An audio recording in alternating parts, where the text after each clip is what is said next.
Good evening everyone. ये class एक introduction class है। इसमें मैं इंट्रोड्यूस कर रहा हूँ आप लोग को डिटर्मिनेंट, दैट मीन्स सारणिक से, जबकि मैथ्स का चैप्टर है सारणिक डिटर्मिनेंट।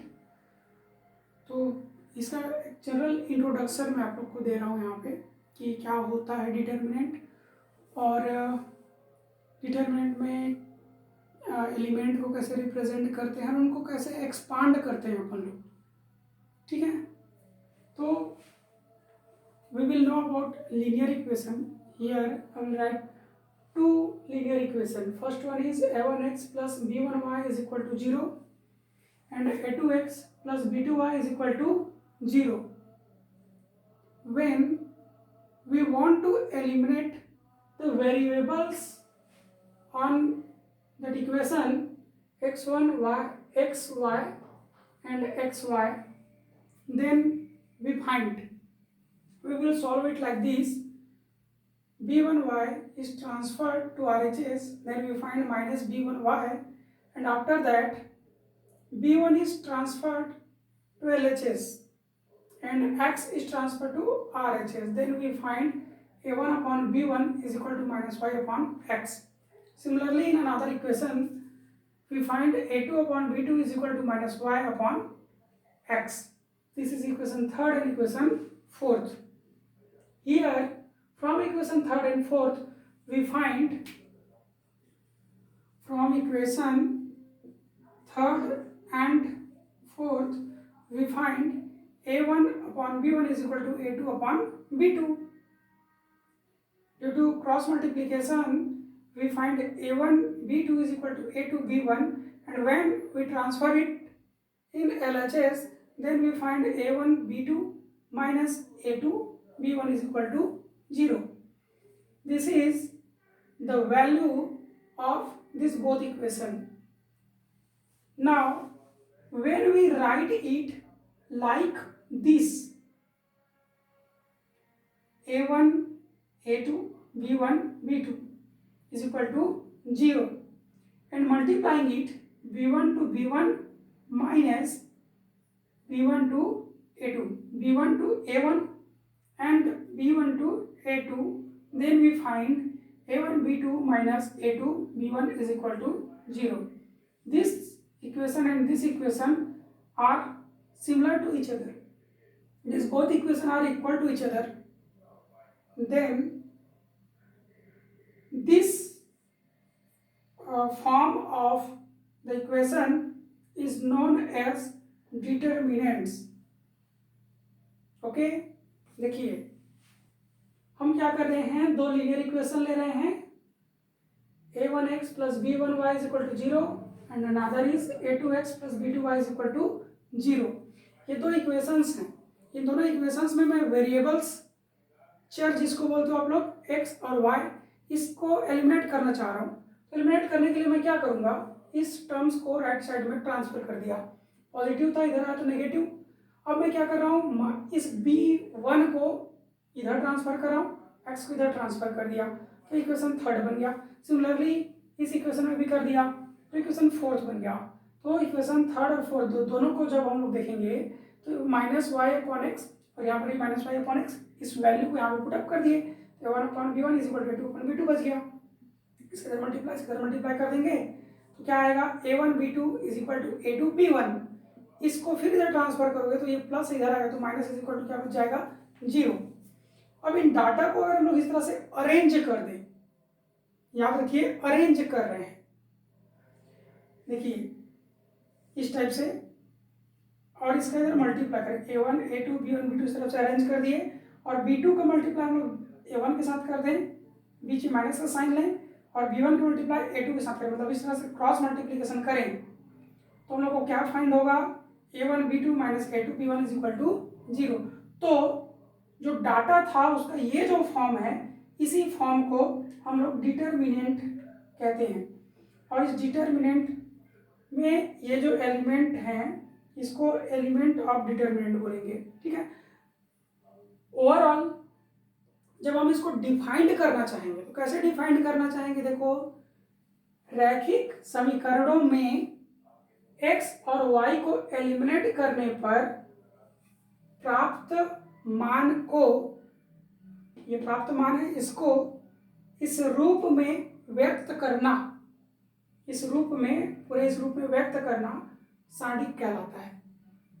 इंग्लिश में हम लोग बोले तो in the linear equation if we will eliminate the variables then the find value a1 b2 minus a2 b1 is equal to 0 is represented like this, and this form is known as determinant। इसी form को हम लोग क्या बोलेंगे, determinant बोलेंगे। Very simple. देखो अब determinant को या तो हम कैपिटल डी से डिफाइन कर सकते हैं, डिनोट कर सकते हैं, या डेल से डिनोट करते हैं, दोनों से ही हम लोग इसको डिनोट कर सकते हैं।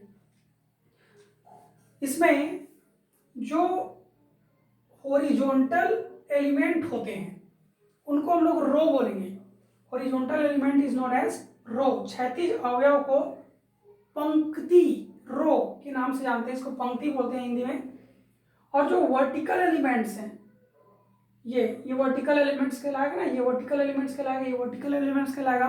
This is known as column, this is known as columns.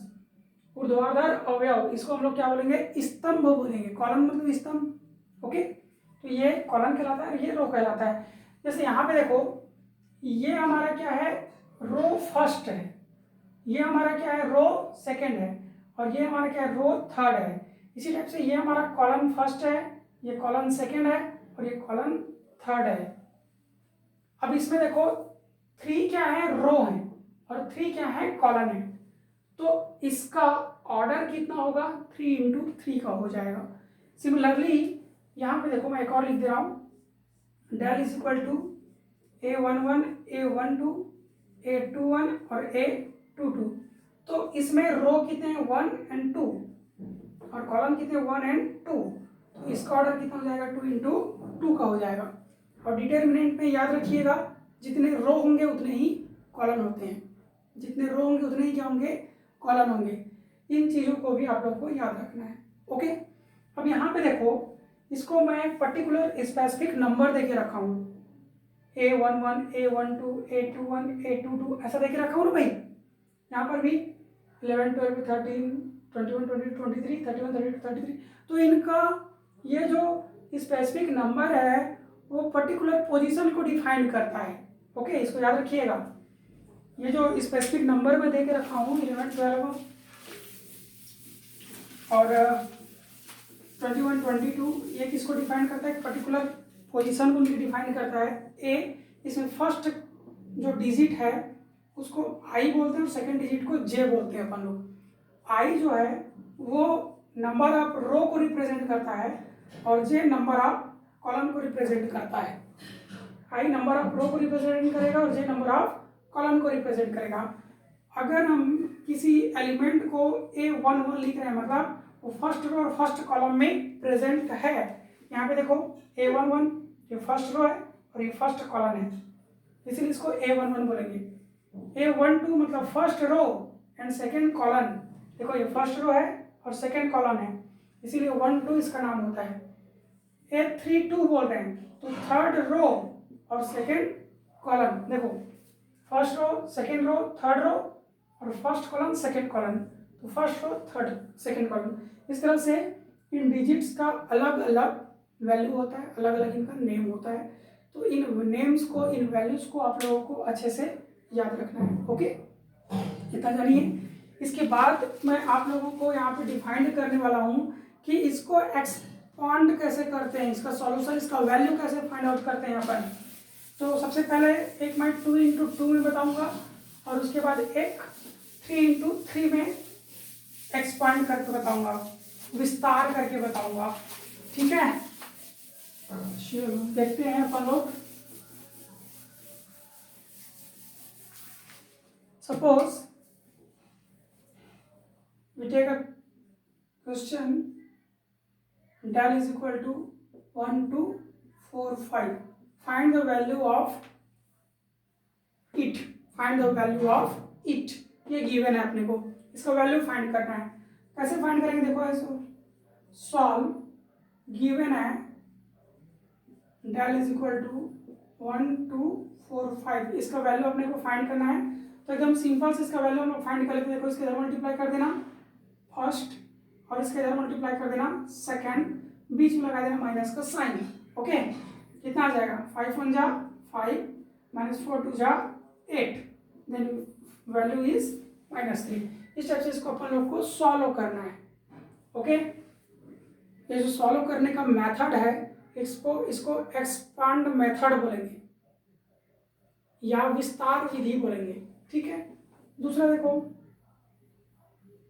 Del is equal to given है 1034। अब इसका वैल्यू निकालना है, सॉल्व करेंगे। देखो कैसे सॉल्व करेंगे, इसके इधर मल्टीप्लाई कर देना फर्स्ट नंबर में, इसके इधर मल्टीप्लाई कर देना सेकंड नंबर में, बीच का माइनस का साइन, कितना होगा 4 1 जा 4 -3 × 0, then del is equal to 4। ऐसा इसका वैल्यू हम लोग को निकालना रहता है, एकदम इजी है। इसी को एक्सपेंड मेथड बोलेंगे। Okay, next we will solve some other questions which is in 3 × 3, इनका ऑर्डर 3 × 3 रहता है, उसको कैसे एक्सपांड हम लोग करते हैं उसको अभी देखेंगे। ये तो 2 × 2 का था, अभी 3 × 3 का देखते हैं। ठीक है,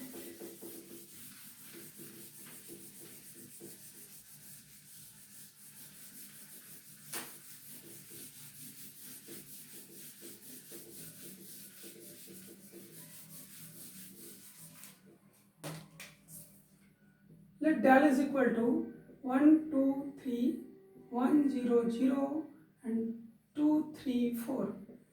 We will solve this question and find the value of determinant. देखो इसको कैसे हम लोग सॉल्व करेंगे, मैं डायरेक्ट सॉल्व कर रहा हूँ इसको सॉल्व करने के लिए जनरली हम लोग जब सॉल्व करेंगे तो जिस रो या कॉलम में ज्यादा जीरो उसी के रेस्पेक्ट में एक्सपेंड करते हैं। इसको इसके रेस्पेक्ट में भी एक्सपेंड कर सकते हैं, इसके किसी भी रो या किसी भी कॉलम के रेस्पेक्ट में हम इसका विस्तार कर सकते हैं, एक्सपेंड इसको कर सकते हैं। ठीक है, जिसमें ज्यादा जीरो रहता है उसी के रेस्पेक्ट में हम इसको एक्सपेंड करते हैं। बट यहाँ पे मैं इसको R1 के रेस्पेक्ट में एक्सपेंड करके बताता हूँ। ठीक है, R1 के रेस्पेक्ट में इसको विस्तार करके बताता हूँ। तो विस्तार करने के लिए हम लोग क्या करते हैं, देखो इसको कंप्लीट क्लोज करेंगे, जिसके रेस्पेक्ट में करेंगे उसको कंप्लीट क्लोज कर देना है आपको। ये expand with respect to R1, expand with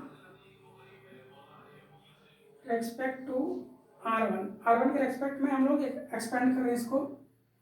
तो डेल इज इक्वल टू, देखो इसको तो पहले क्लोज कर दिए, अब फर्स्ट हम लोग फर्स्ट वाले कॉलम को क्लोज करेंगे। तो जो क्रॉस पोजीशन पे आएगा, देखो इसको मैं क्लोज कर दिया, तो क्रॉस पोजीशन पे क्या आ रहा है 1, तो यहाँ पे लिख लो 1। फिर जो बचा हुआ एलिमेंट है उसको मल्टीप्लाई कर दो, इसके इधर मल्टीप्लाई करोगे तो 0 × 4 यानी 0 × 3। फिर इसको ओपन कर लो, सेकेंड एलिमेंट को क्लोज कर, सेकेंड कॉलम को क्लोज करो। इसको देखो क्रॉस पोजीशन पे क्या आया 2 आ गया। अब जब इसको हम लोग लेंगे तो राइट टू लेफ्ट मल्टीप्लाई करेंगे ना, लेफ्ट टू राइट मल्टीप्लाई करेंगे, sorry left to right multiply करेंगे। तो इसका मल्टीप्लिकेशन इधर से इधर होगा, पहले चेंज हो जाएगा डायरेक्शन, इधर से इधर मल्टीप्लाई करो तो 0 × 2 माइनस 1 × 4, इसमें उल्टा हो जाएगा मल्टीप्लिकेशन का प्रोसीजर। पहले हम लोग राइट टू लेफ्ट लेते थे, अभी क्या लेंगे लेफ्ट टू राइट लेंगे, क्योंकि बीच में हम लोग एक कॉलम को क्लोज कर रहे हैं। उसके बाद लास्ट लो, ये क्रॉस पोजीशन पे गया, कौन सा गया 3, इसके इधर मल्टीप्लाई करोगे तो 3 1 × 3 माइनस 0 × 2, ऐसा। ये समझ में आया आपको? जिसके रेस्पेक्ट में करना है पहले उसको कंप्लीट क्लोज कर लो, फिर एक बार पहले कॉलम को, एक बार दूसरे कॉलम को, एक बार तीसरे कॉलम को क्लोज करते जाना है। जो बचेगा एलिमेंट उसका क्रॉस मल्टीप्लिकेशन करना है आपको। ठीक है, इनका मल्टीप्लाई करोगे तो टोटल कितना जाएगा 0, इनका मल्टीप्लाई करोगे तो -4 × 2 -8, इनका मल्टीप्लाई करोगे तो 3 3 जा 9। ओवरऑल वैल्यू कितना आ गया इसका 1। ये इसका वैल्यू है। तो कैसे एक्सपेंड करना है ये समझ में आ गया। इस तरह से हम लोग इसको क्या करते हैं, एक्सपांड करते हैं, ठीक है। इसी को देखो मैं C2 के चलो बस याद रखना इस तरह से एक्सपेंड करना है करके। एक और क्वेश्चन इसी में बता दे रहा हूँ मैं कैसे एक्सपेंड करते हैं करके।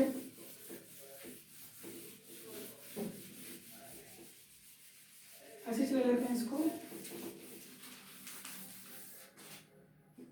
1 2 1 1 1 1 कर दिए, ठीक। अब देखो इसको एक्सपेंड करना है R1 के रेस्पेक्ट में, expand with respect to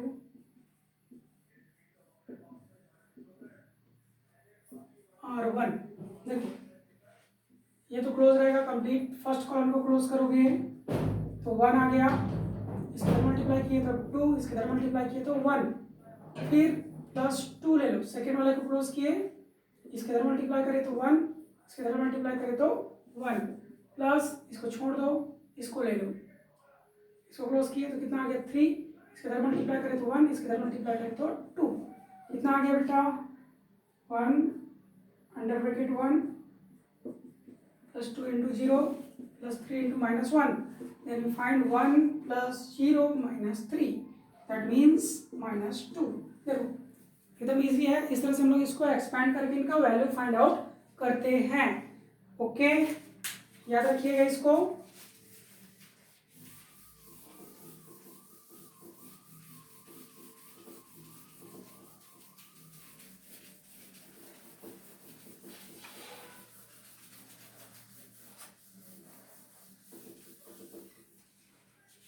okay, this is the introduction of determinant, आप इनको याद रखिए। और बाकी के क्लासेस में मैं आप लोगों को डिटर्मिनेंट से रिलेटेड क्वेश्चंस कराऊंगा, उसके लिए भी प्रिपेयर रहेंगे। ओके।